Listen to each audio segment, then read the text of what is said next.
Inni qadaitu qadaan, ketika aku sudah menetapkan satu ketetapan, la yurat, tidak akan pernah ditolak. Tidak akan pernah ada satupun yang mampu menolak. Wa inni a'taituka li ummatik alla uhlika bisanatin. Ketika aku memberikan atau menjawab doamu untuk tidak menghancurkan umatmu. Wa alla usallita alaihim aduwan min siwa anfusihim. Dan tidak ada musuh yang mampu mengalahkan mereka kecuali diri mereka sendiri. Walau ijtama alaihim min aqtariha aw qala min baini aqtariha hatta yakuna ba'dahum yahliku ba'din. Kata Nabi, dijawab oleh Allah dalam doa tersebut, aku sudah kasih satu. Ketika engkau berdoa untuk tidak dihancurkan umatmu sepanjang masa dalam bentuk azab, aku jawab. Kemudian tidak ada musuh yang mampu mengalahkan mereka, aku jawab. Tapi kecuali satu hal, kata Allah. Mereka saling berbunuhan antara satu dengan yang lain, aku tidak kasih. Aku tidak kabulkan. Dari dua hadis di atas ini, ada fitnah yang nampak di tengah umat manusia dari dulu sampai hari ini. Salah satu di antaranya adalah ba'sun. Ba'sun itu sebenarnya kalau bahasa lainnya adalah fitnah. Yang fitnah tersebut bisa membuat seseorang saling berbunuhan. Kira-kira menurut Bapak Ibu, apa yang membuat orang bisa saling berbunuhan antara satu dengan yang lain? Yang bisa menyebabkan terjadinya perpecahan antara satu dengan yang lain sampai urusannya adalah nyawa, itu apa? Satu, adu domba. Apa sebabnya mereka diadu domba?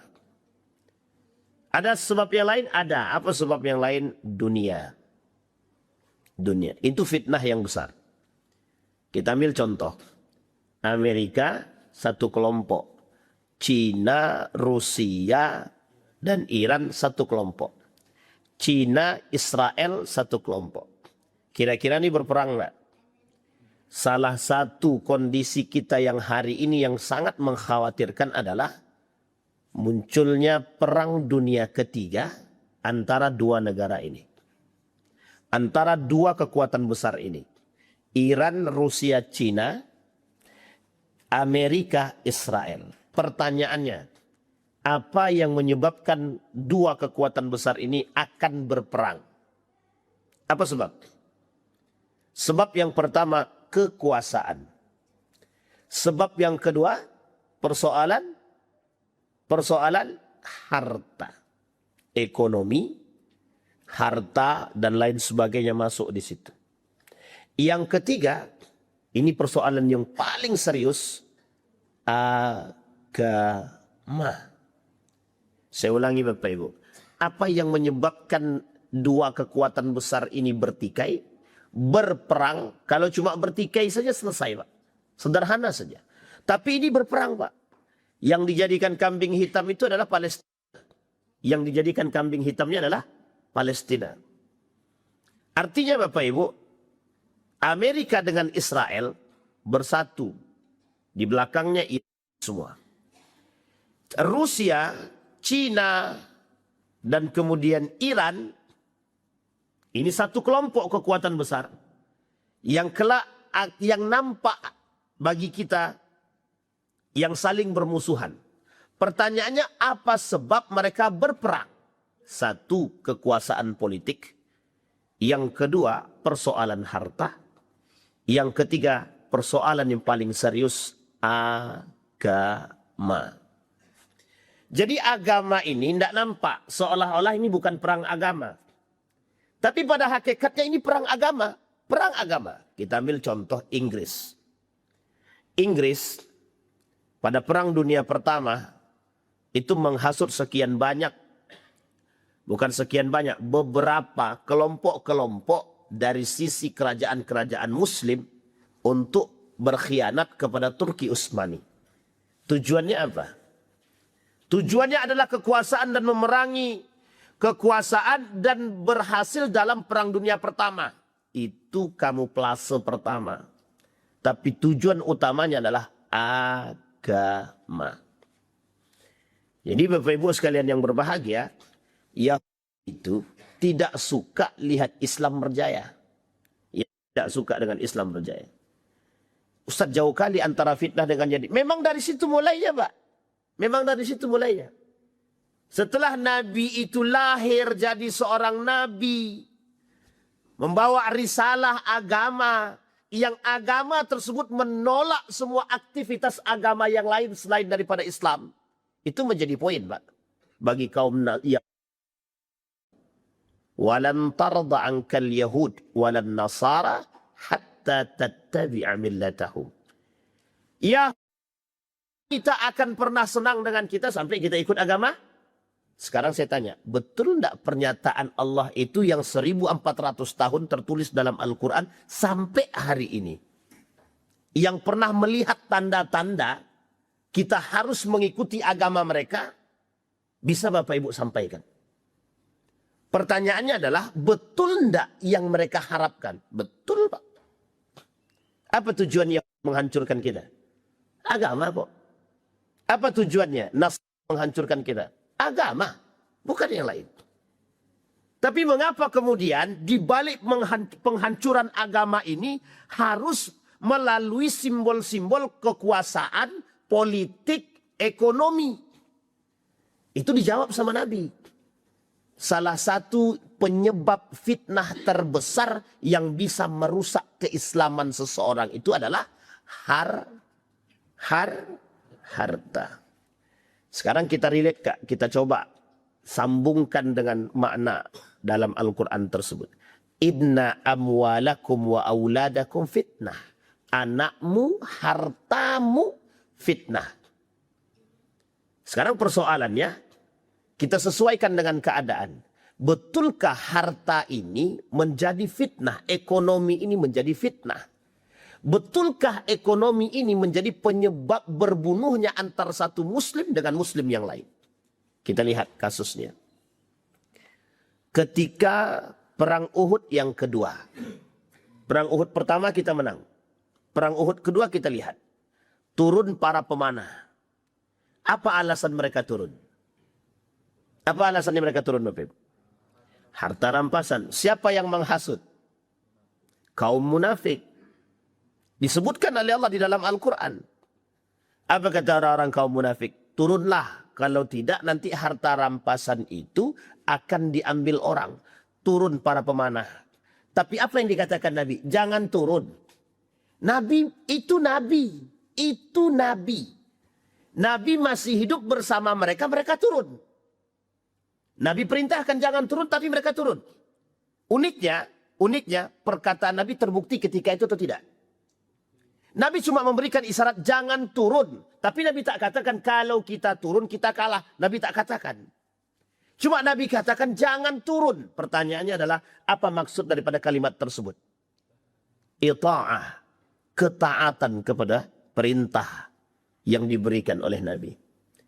Nabi cuma katakan ketika Allah katakan inna amwalakum wa auladakum hartamu anakmu fitnah. Artinya apa makna yang ada di balik itu?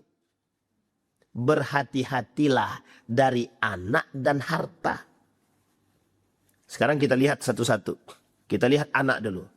Berapa banyak anak menjadi fitnah bagi orang tua? Banyak apa tak banyak?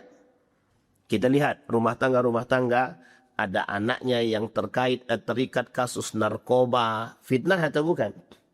Fitnah. Ada anaknya mohon maaf yang rumahnya hancur lebur, rumah tangganya berantakan. Ada atau tidak? Fitnah atau bukan? Fitnah. Ada anak yang kerjaannya maling. Fitnah atau bukan? Fitnah seorang anak. Tapi fitnah itu bukan hanya persoalan buruk saja. Baik juga fitnah. Ujian.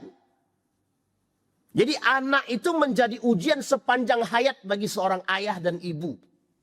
Jadi tidak ada istilah kami selesai urusan kami ya nak sampai engkau menikah. Tak ada, Pak. Itu mungkin dalam persoalan ekonomi saja. Tapi dalam persoalan agama yang berkaitan tentang fitnah ini tidak bisa, Pak. Sepanjang hayat tugas orang tua terhadap anaknya. Itu tidak bisa dipotong-potong itu. Kalau ada yang bilang, kalau dia sudah besar Ustaz, sudah berumah tangga, jadi kami tidak lagi mengurus tentang sholatnya dia segala macam. Tak bisa Pak. Tidak Pak. Itu urusan agama sepanjang hayat, tanggung jawab kita sampai dia mati. Kalau kita mati duluan, berarti selesai. Tapi kalau dia mati duluan, selesai. Siapapun di antara kita yang mati duluan. Jadi tanggung jawab seorang ayah itu begitu. Termasuk ibu juga begitu. Jadi yang disebut dengan fitnah itu apa? Sepanjang hayat kita punya fitnah dengan anak. Apa ujian kita terhadap anak itu? Banyak Pak. Bisa baik, bisa buruk. Uniknya, ada anak penghafal Quran. Penghafal Quran. Bangga apa tidak orang tuanya itu Pak? Hafal Quran 30 juz. Bangga kan? Sangat bangga. Tapi di akhir hayatnya menjadi seorang pengkhianat. Munafik. Di akhir hayatnya bisa menjadi seorang yang musyrik. Kira-kira fitnah beratnya itu. Fitnah berat. Yang awalnya dipuji, diangkat, menjadi seorang penghafal Quran. Tapi akhir hayatnya menjadi orang yang musyrik. Fitnah atau tidak? Fitnah. Kedua, kita lihat sisi harta. Jadi bukan hanya ujian itu bukan hanya baik, bukan hanya buruk saja, baik juga ujian. Yang kedua, kita lihat dari sisi fitnah. Mengapa Allah selalu mengecam persoalan harta? Setiap persoalan harta itu selalu Allah menyampaikan persoalan-persoalan berupa ancaman. Amwalakum fitnah, hartamu fitnah. Sekarang kita lihat apa sisi fitnah terbesar daripada harta tersebut. Apa Pak? Sisi fitnah terbesar daripada harta tersebut. Penyimpangan agama. Penyimpangan agama. Dari persoalan itulah kasus-kasus yang kita sampaikan dari sebelum datang Ramadan ini kan kita sampaikan Pak, kasus-kasus penyimpangan agama, persoalan Apa kaitannya harta dengan penyimpangan agama? Orang rela menjual agama hanya demi harta Pak. Satu. Yang kedua, harta itu melalaikan. Ghaflah. Bukan ghaflah daripada manusia, bukan. Ghaflah an dinillah, ghaflah anillah, ghaflah an rasulillah, ghaflah anil Quran. Lalai dari Allah, lalai dari agama, lalai dari Rasulullah, lalai dari Al-Quran. Itu fakta Pak. Tidak ada yang bisa mengatakan tidak fakta itu tidak ada. Ustadz itu banyak cuma cerita aja Ustadz. Fakta. Kalau mau tahu fakta itu di mana kita lihat? Di rumah kita sendiri. Buktikan sendiri di rumah kita sendiri. Ustadz, selama Ramadan ini kami baca Qurannya 5 kali dalam sehari. Selama Ramadan. Di luar Ramadan. Itu kejujuran dari seorang nenek tadi. Oh itu ya. Awak lagi ngaji Ustaz. Alhamdulillah. Coba bayangkan. Itu fakta Pak. Fakta. 2 hari yang lalu ada seorang ibu-ibu cerita. Ustaz, biasanya di masjid kami ini itu 40 anak untuk tadarus Al-Quran tidak kemana. Malam hari ini Ustaz, sambil nangis dicerita. Malam hari ini cuma 4 orang Ustaz. Itu tanda Pak. Tanda. Sekarang ini Ramadan keberapa? Ketiga atau keempat puasa ini? Hari ini ketiga. Baru ketiga Pak. Baru ketiga. Fenomena itu kan jelas, nyata. Selalu Ustadz-Ustadz menyampaikan dalam Ramadan itu. Hari pertama sampai 10 penuh. Nanti akan mengalami kemajuan. Awak kira kemajuannya positif. Rupanya maju itu maju softnya.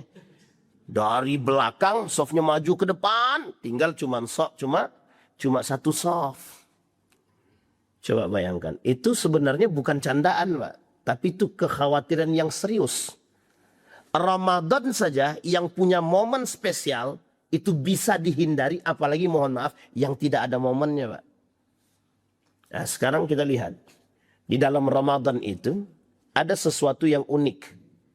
Yang kita harus pandai dan cerdas Pak. Ini juga bagian daripada fitnah.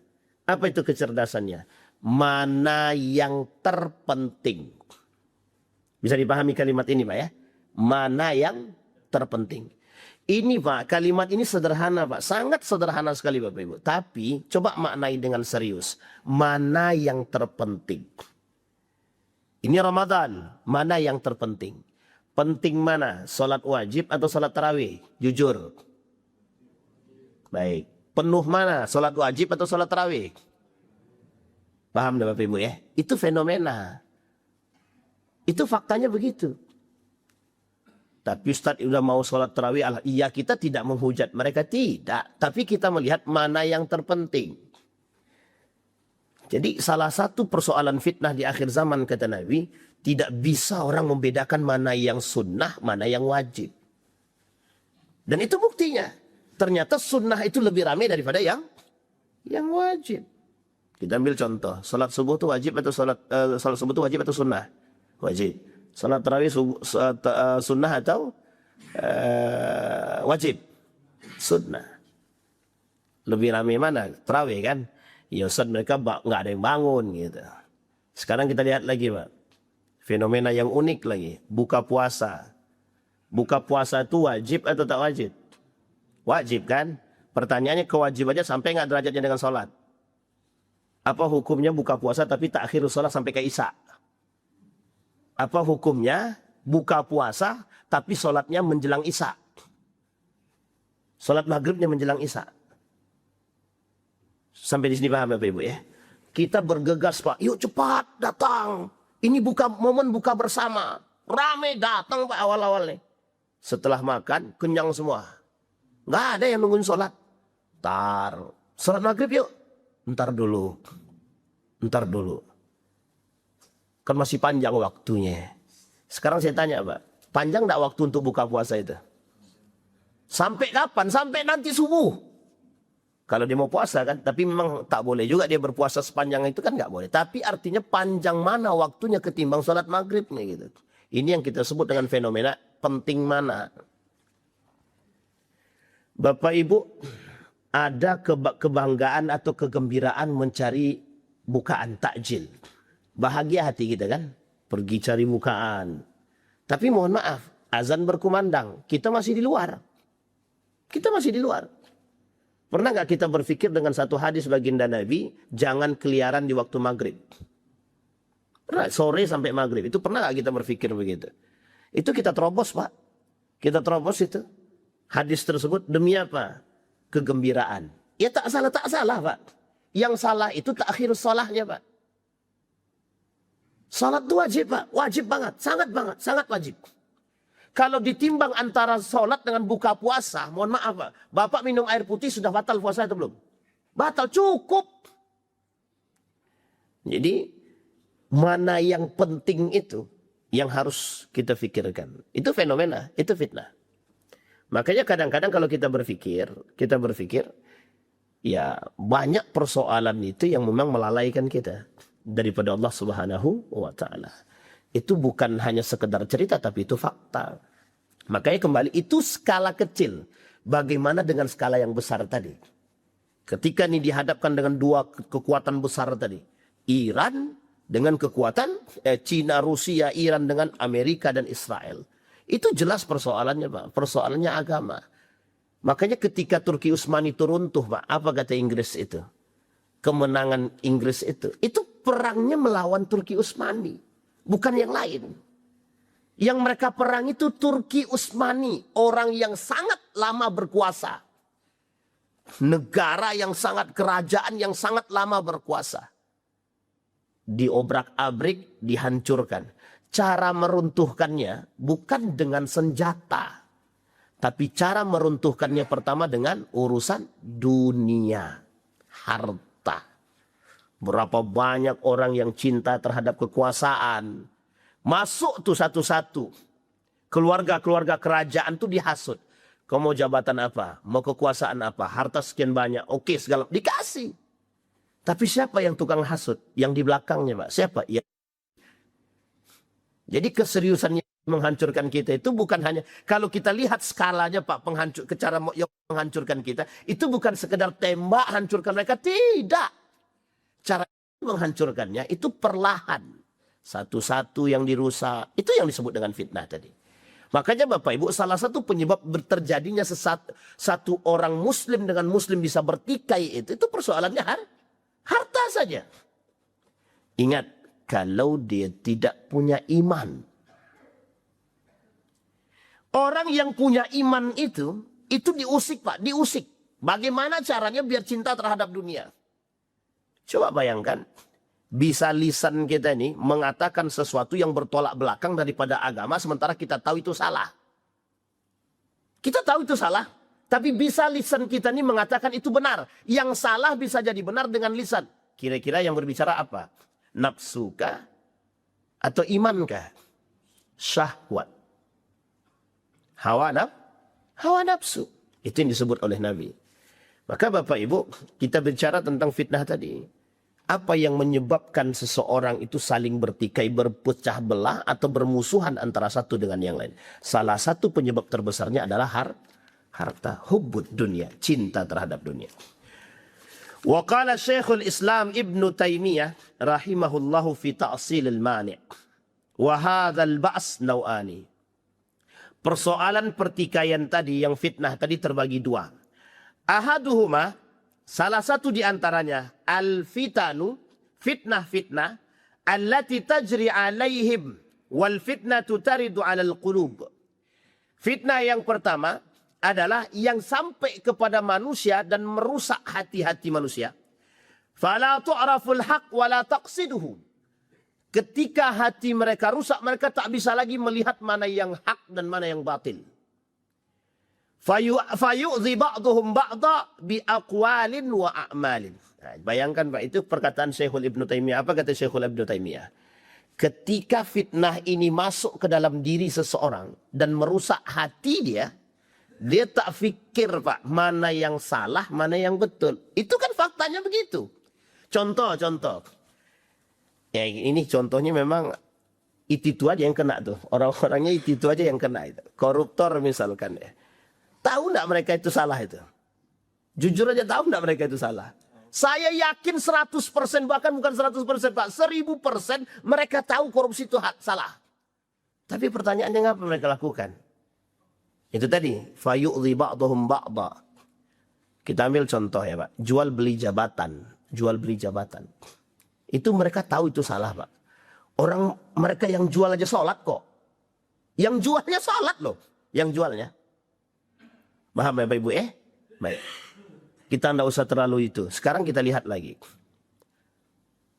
Apakah Saudi Arabia tidak tahu kalau KF Starbucks itu produk Islam? Tahu atau tak tahu? Tahu. Pertanyaannya mengapa masih dibuka di Saudi Arabia? Saudi Arabia ya. Kalau Indonesia ini masih belum ada label identitas sebagai negara Islam, itu tidak ada. Tapi ini negara Muslim, zahir. Pertanyaannya mengapa kok masih ada jualan Starbucks dan itu kan pertanyaan besar bagi kita. Apa sebab? Nah ini poin pentingnya Pak.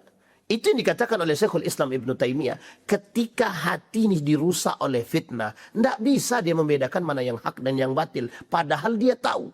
Uniknya lagi, itu cuma sekedar tidak bisa membedakan. Parahnya lagi, yu'zi ba'dhum ba'dha bi'aqwalin wa af'alin. Bisa dia menyakiti orang lain, tahu dia hukum menyakiti orang itu salah, tapi dia bisa menyakiti orang.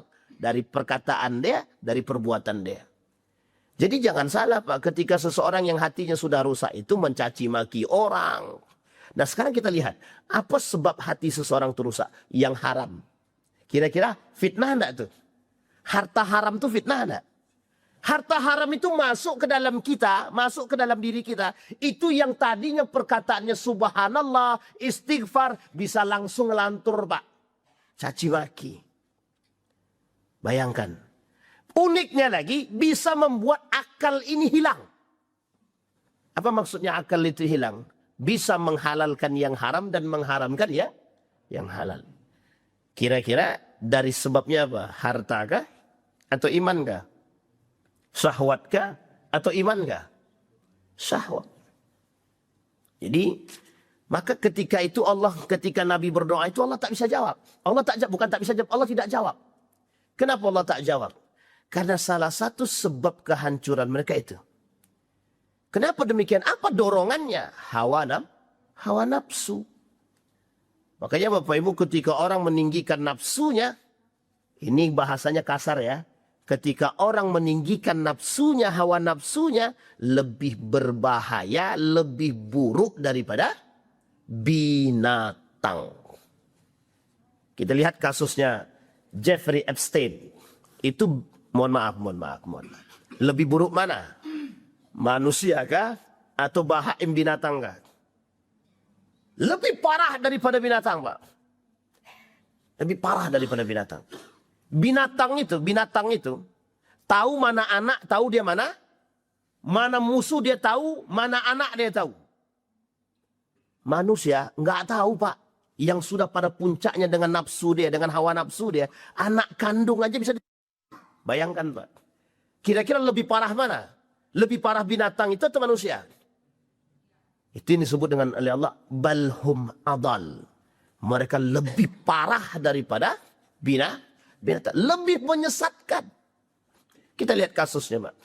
Manusia atau tidak manusia mereka itu? Jeffrey Epstein dengan kasus pedofilnya, kasus LGBT-nya. Itu manusia, Pak, pelakunya. Tapi sifatnya lebih parah daripada binatang. Itu jelas tuh. Itu disebut dengan fitnah. Gitu. Coba bayangkan, demi kekuasaan. Satu pulau kecil ini, demi kekuasaan tadi ya. Demi harta tadi. Satu pulau kecil ini bisa memegang dunia ini, Pak. Satu pulau kecil, satu dunia dipegang. Kalang kabut semua kan. Ketika kasus Jeffrey Epstein ini muncul, semua kalang kabut. Terlepas daripada benar atau salahnya, tapi goyangnya dunia jelas. Karena kasus-kasusnya sangat tidak manusiawi. Bisa dipahami Bapak Ibu ya? Baik, itu kasusnya. Nah, maka kata Syekhul Ibnu Taimiyah tadi, itu fitnah.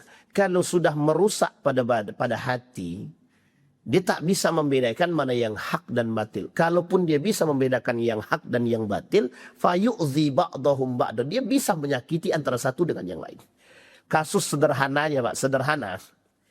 Orang kalau tidak punya iman terhadap harta susah. Kontrol terhadap harta itu cuma iman. Agama. Makanya kalau ada orang, dia kepala sekolah, tidak suka diganti, ada dua kemungkinan. Satu, dia akan suap untuk tetap jadi kepala sekolah. Yang kedua, kemungkinan kedua, dia datang dukun. Tolong santet yang jadi pengganti saya itu. Ah, itu kalau tidak punya iman, mungkin tidak terjadi hal demikian itu. Itu fakta, Pak, yang saya ceritakan. Itu fakta. Bukan sekedar cerita. Unik, Pak. Cuma kepala sekolah SMA. Bayangkan. Tak suka diganti. Datang ke dukun. Datang. Cerita orang itu. Saya bilang. Lawannya sederhana saja. Saya bilang. Bapak kuatkan iman. Buat ruqyah pribadi. Pagari badan dengan apa? Sholatnya, tahajudnya, baca Qur'annya. Paling tidak akan balik kepada diri dia sendiri, saya bilang. Coba bayangkan, Pak. Itu demi harta loh. Demi harta. Kasus itu nyata, Pak. Almarhum Dr. John Pamil itu cukup sering meruqyah toko-toko di Pekanbaru nih. Hanya gara-gara takut kalah saing. Coba bayangkan toko di ruqyah. Hanya takut kalah saing. Kenapa kok itu harus diruqyah toko-tokonya? Ada setannya. Coba bayangkan. Untuk menjaga warung ini bukannya Allah yang didatangkan. Tapi justru yang didatangkan setan. Gundurwo lah kata dia. Jin lah, hantu belau lah, terserah lah. Tadi aku lewat depan warungmu tutup kata dia. Nah, ini kan cerita yang mungkin bagi sebagian kalangan tidak bisa menerima. Tapi faktanya jelas, Pak. Ada. Itu cerita langsung. Saya ke warung si A. Tapi warung itu tutup. Dan si B bilang warung dia buka. Tapi aku tak nampak warung itu buka. Kata dia. Nah, coba bayangkan. Harus mendatangkan tukang ruqyah. Berarti yang diruqyah itu bukan hanya manusia. Toko. Toko-toko pun harus diruqyah. Coba bayangkan. Itu demi apa, Pak? Dunia. Makanya mohon maaf, itu sampai menyakiti orang kan. Kami dulu pernah di Banyuwangi, Pak. Di Banyuwangi. Oh, dulu di Banyuwangi itu parah. Persoalan santet itu serius, Pak. Bukan main-main. Persoalan santet. Kami tiap malam itu, di salah satu, saya di pondok itu, tiap malam tuh lihat api terbang, Pak. Hampir tiap malam itu api terbang. Besok paginya ada yang meninggal tuh. Gara-gara api santet itu, Pak. Itu udah mainan orang Banyuwangi dulu, Pak. Dulu ya. Nah, mainan itu. Jadi biasa kami lihat api terbang itu biasa. Bayangkan itu. Itu persoalan apa? Ketika fitnah tadi merusak hati, mereka tak mikir itu soal manusia atau bukan. Sampai Nabi bilang, begitulah tidak berharganya nilai jiwa atau nyawa manusia itu di akhir zaman. Mudahnya manusia membunuh satu dengan yang lain, saking tidak berharganya nih nyawa. Apa sebabnya? Sebabnya kekuasaan, sebabnya harta, sebabnya wanita. Itu jelas. Jadi jangan dikira fitnah wanita tidak berbahaya. Nabi sampai bilang, kata Nabi, fitnah perempuan itu jauh lebih dikhawatirkan, kata Nabi. Yang kedua fitnah harta. Fitnah harta yang membawa manusia lalai dengan hartanya, lalai kepada Allah, Al-Quran dan lain sebagainya. Yang kemudian fitnah keluarga. Itu buktinya, Pak. Dan itu fitnah. Yang merusak kita ke rumah. Kadang, Pak, yang merusak kita ini bukan orang lain. Kadang istri kita, kadang suami kita, kadang anak kita. Dengan orang lain kita bisa kuat. Terkhusus bapak-bapak nih. Dengan orang lain kuat banget, Pak. Pas istrinya, bang, ayo kita ke pasar. Iya, dek, katanya. Tunduk langsung. Entah apa yang dibaca bini pun tak tahu. Iya, Bu. Aman, Bu, aman. Baik. Kemudian wasani, yang kedua, an ya'tadi ahlal batil minhum ala ahlil haqqi minhum fayakunu dzalika mihdatan fi haqqihim. Perbedaan antara ahlul batil dengan ahlul haq. Kata Syekh Ibn Taimiyah tadi, bercampur ahlul batil dengan ahlul haq. Sehingga yang hak ini tertutupi oleh kebatilan. Ini fitnah yang kedua ya. Yang macam daripada baksun tadi. Jadi yang hak itu tertutupi dengan yang batil. Kalau istilah kita coba mengkaitkan keadaan sekarang ini, ya begitulah. Sampai kita ini susah mau melihat mana yang benar, mana yang salah. Makanya Bapak Ibu, kuncinya di akhir zaman itu harus cerdas, harus pintar. Kita harus pintar, Pak, secara wajib, Pak. Wajib pintar agama itu wajib. Kenapa saya bilang begitu? Karena itulah salah satu kunci untuk membedakan mana yang hak dan mana yang batil. Sekarang kita lihat, bercampurnya yang hak dan yang batil, yang bisa membedakan itu siapa? Orang beriman atau orang yang ahlus syahwat? Ahlul hawa kah?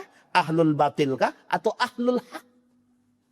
Yang bisa membedakan ketika bercampur yang hak dan yang batil itu hanya orang berilmu. Kita ambil contoh. Pak ya. Persoalan suap. Suap itu kan jelas haramnya. Mau 100, mau 200, semua kan haram jelas. Tapi Bapak Ibu, mungkin tidak satu masa nanti suap ini jadi halal. Mungkin atau tidak? Kenapa saya katakan itu, saya sampaikan pertanyaan itu? Karena mungkin saja yang namanya suap ini bisa jadi benar di tangan para ahli fatwa yang munafik. Paham maksudnya Pak ya? Ketika orang beragama dengan nafsu, itu bisa saja mengeluarkan fatwa, yang fatwa dikeluarkan itu berdasarkan dengan nafsu. Kita ambil contoh. Contohnya adalah ini zaman sudah saatnya bermain dengan suap. Maka ketika semua bermain dengan suap, keluar fatwa, boleh suap. Tapi difatwakan oleh siapa? Difatwakan oleh orang yang disebut dengan ahlul hawa. Ahlul hawa tapi alim. Mengerti agama, tapi dia penyembah hawa nafsu. Mungkin atau tidak mungkin? Sangat mungkin sekali. Nah sekarang pertanyaannya, di tengah seperti itu, muncul orang yang memfatwakan sesuatu yang haram menjadi halal. Pertanyaannya adalah yang bisa menilai itu salah dan benar siapa? Yang betul-betul beriman. Sekalipun dia tidak bisa merubah, tapi dia tahu mana yang hak dan mana yang batil. Itu yang disebut dengan tolak ukur itu iman. Dan ilmu, Pak. Jadi tolak ukur itu 3. Ilmu, iman, akhlak, ataupun amal. Kata guru saya, 3 ini kalau tertanam dalam diri seseorang, itu cerdas, Pak. Cerdas. Itu yang disebut dengan cerdas. Ilmu, iman, amal. Karena mesti menghasilkan akhlak yang mulia. Dan orang yang beriman, berilmu, cerdas, bisa dia membedakan mana yang hak dan mana yang batil. Jelas, Pak. Makanya kadang-kadang kita berpikir, apapun dilakukan oleh manusia di muka bumi ini, hanya tujuan untuk mengambil satu yang dia inginkan. Kadang-kadang kita ini tertipu, Pak. Seolah-olah yang dibuat itu adalah benar, ternyata salah. Kita ambil contoh. Dajjal itu begitu sifatnya. Dajjal itu begitu. Di tangan kanan Dajjal nih surga. Tapi hakikatnya neraka. Di tangan kiri Dajjal nih itu neraka. Tapi hakikatnya surga. Begitulah cara Dajjal memanipulasi. Nah, sebelum Dajjal turun beneran, dunia ini sudah manipulasinya seperti Dajjal. Sampai Nabi bilang itu, muncul dulu dunia ini hancurnya seperti turunnya Ya'jud wa Ma'jud. Setelah itu baru Ya'jud wa Ma'jud beneran. Artinya kehancuran dunia itu sudah seperti itu kata Nabi. Nah, sampai Dajjal itu muncul tuh syararun nas itu, kejahatan manusia itu belah merajalela di mana-mana, sudah merata. Dan ini mulai dekat sedikit demi sedikit. Ustadz, kita nih jangan pesimis lah dengan keadaan. Kita tidak pesimis, Pak. Itu perkataan Nabi yang sudah pasti akan terbukti. Mungkin tidak perkataan Nabi itu? Atau adakah perkataan Nabi yang tidak terbukti? Adakah perkataan Nabi yang tidak terbukti? Adakah yang meragukan perkataan Nabi? Tidak ada, Pak. Perkataan Nabi pasti terbukti. Nabi sampaikan ini kepada kita agar kita berhati-hati dengan kehidupan. Itu dia poin pentingnya, Pak. Jadi dalam fitnah, dalam tanda datangnya akhir zaman, tanda datangnya hari kiamat, tanda-tanda datangnya fitnah tersebut, itu tujuan Nabi cuma satu, menyampaikan. Anda wajib tahu agar Anda berhati-hati. Kalau Anda tidak tahu, Anda tak bisa berhati-hati, Pak. Itu yang dikatakan Hudzaifah ibn Yaman. Kata Hudzaifah, wa kuntu as'aluhu. Kenapa aku bertanya tentang kejahatan, tentang fitnah, tentang tanda akhir zaman? Kata Hudzaifah, kalau aku tak tahu bagaimana aku menghindari dosa. Makanya dia bertanya kepada Nabi tentang dosa. Tujuannya sederhana, Pak, menghindari. Cuma ada orang pengen tahu dosa, melakukan. Ah, itu yang menjadi masalah. Dosa dicari, ini dosa enggak? Ah, dosa. Karena dia sudah tahu, penasaran. Cobalah, kata dia. Ah, itu masalahnya, Pak. Contoh, khamar. Khamar ini orang haram khamar gitu kan. Tiba-tiba, apa sih khamar tuh kok bisa diharam-haramkan? Cobalah dulu gitu. Sekali coba, oh ternyata enak. Kok yang enak kayak gini diharam-haramkan gitu. Contoh, nikah mut'ah. Nikah mut'ah tuh enak apa tak enak? Ya pandai-pandailah jawabnya Bapak Ibu ya. Enak atau tak enak gitu kan? Bagi pelakunya enak, Pak. Bagi pelakunya enak. Sampai mereka berani bilang, mengapa kok diharamkan? Coba bayangkan itu. Nah, nanti akan muncul dalilnya, Pak. Apa dalilnya? Dulu Nabi melakukan kayak gitu kok, kata dia. Dulu para sahabat kayak gitu, kata dia. Dalam berperang mereka ada juga yang melakukan. Itu dulu. Konteksnya dulu, Pak. Bukan sekarang. Bisa dipahami Bapak Ibu ya? Jadi ini poin penting. Baik, itu fitnahnya begitu. Innahu mayyattaqi wa yasbir fa innallaha la yudhi'u ajral muhsinin. Kata Allah dalam Al-Quran surat Yusuf ayat 90. Innahu mayyattaqi, mereka, siapapun mereka, yang bertakwa, yang takut dan sabar. Ini maksudnya adalah persoalan fitnah tadi. Fitnah yang muncul di hadapan mereka, memang sebagian ulama itu berbeda pendapat tentang hadis Nabi. Ada yang berpendapat begini, kalau dia lihat kemungkaran, maka dia harus bisa mencegah kemungkaran tersebut dengan lisannya, dengan tangannya. Kalau tak bisa juga dengan dua ini, maka dengan hatinya. Wadzalika adhaful iman. Itulah selemah-lemahnya iman. Tapi sebagian ulama yang lain mengatakan, berpegang teguh kepada perkataan Nabi. Orang yang dilanda fitnah dan melihat fitnah tersebut harus bersabar terhadap fitnah tersebut. Salah satunya ini, yattaqi wa yasbir. Mereka yang takut kepada Allah, mereka yang bersabar atas fitnah tersebut, fa innallaha la yudhi'u ajral muhsinin. Apa kata Allah? Sesungguhnya Allah tidak akan menghilangkan pahala-pahala bagi orang-orang yang melakukan kebaikan. Artinya, orang yang bersabar terhadap fitnah, orang yang takut akan fitnah, orang yang bertakwa kepada Allah di tengah-tengah fitnah tersebut, dianggap orang-orang yang baik, muhsinin. Dan mereka yang hidup dan bertahan dalam kondisi tersebut, itulah termasuk orang-orang yang berpegang teguh dengan tali agama. Wa'tasimu bihablillah. Berpegang teguhlah dengan tali Allah. Itu tujuannya sederhana saja, Pak. Hati-hati gitu, hati-hati. Dunia tidak senikmat yang Anda bayangkan. Makanya Bapak Ibu, kenapa perlunya ilmu-ilmu tasawuf itu di akhir zaman ini, agar manusia-manusia ini sadar, tahu dia mana jalan pulang. Takutnya tak tahu jalan pulang, bablas semua. Nah, yang dibutuhkan tuh jalan pulangnya, Pak. Nah, apa jalan pulangnya itu? Salah satu jalan pulangnya itu tadi, ilmu agama. Yang bisa membedakan mana yang hak dan mana yang batil. Sehingga Bapak Ibu sekalian yang berbahagia, ketika kita tidak kenal, tidak tahu jalan pulang, itu menjadi persoalan bagi kita, Pak. Menjadi soal bagi kita. Sehingga mohon maaf Bapak Ibu, mohon maaf betul. Kita sholat, kita puasa, tapi kita nggak ngerti maksud sholat kita apa, maksud puasa kita apa, kita nggak tahu. Sehingga mohon maaf, orang yang sholat tapi kok masih maling, orang yang puasa tapi kok nggak sholat. Kan banyak tuh orang puasa. Penting mana? Penting puasa atau penting sholat, Pak? Penting puasa atau sholat? Dua-duanya penting. Kan Pak, kalau itu masalah itu, Pak. Jangan pula penting sholat tapi puasa tidak. Karena inilah bahasa orang tua zaman dulu. Saya masih ingat betul. Tidak apa-apa, tak sholat tak apa. Yang penting puasa. Baru sekarang saya paham kalimat itu setelah sekarang ini. Oh gitu. Atau sebaliknya. Tak apa-apa, tidak puasa tidak apa-apa. Yang penting sholat. Saya bilang, ini sesat dua-duanya nih. Sesat dua-duanya itu, Pak. Penting mana? Ya sebenarnya salah pertanyaannya juga, Ustaz. Masa penting mana sholat atau puasa? Itu bukan pertanyaan yang salah. Tapi memang kita harus berpikir. Karena sekarang itu begitu, Pak. Orang kan banyak puasa. Tapi tidak sholat kan ya? Tidak sholat ya. Pertanyaannya, untuk apa dia puasa? Itu pertanyaannya muncul. Untuk apa dia puasa?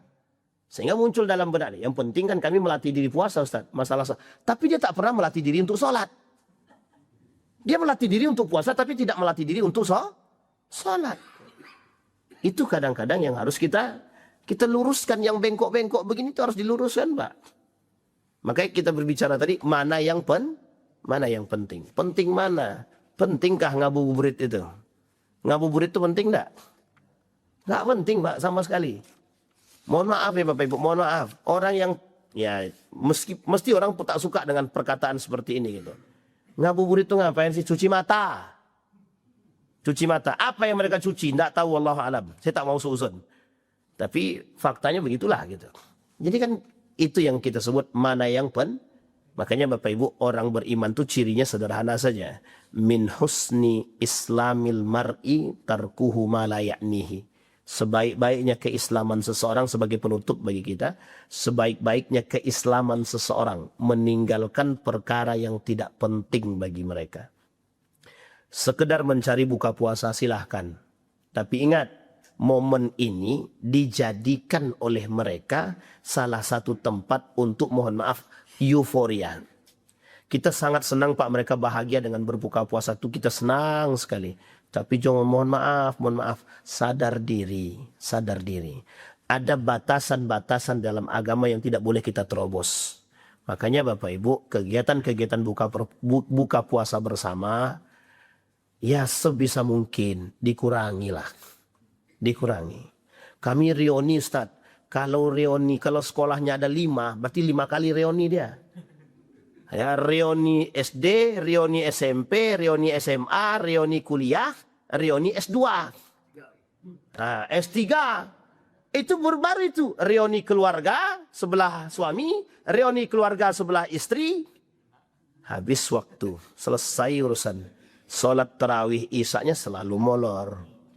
Nah, apalagi nanti fakta akhirnya adalah di 10 Ramadan terakhir.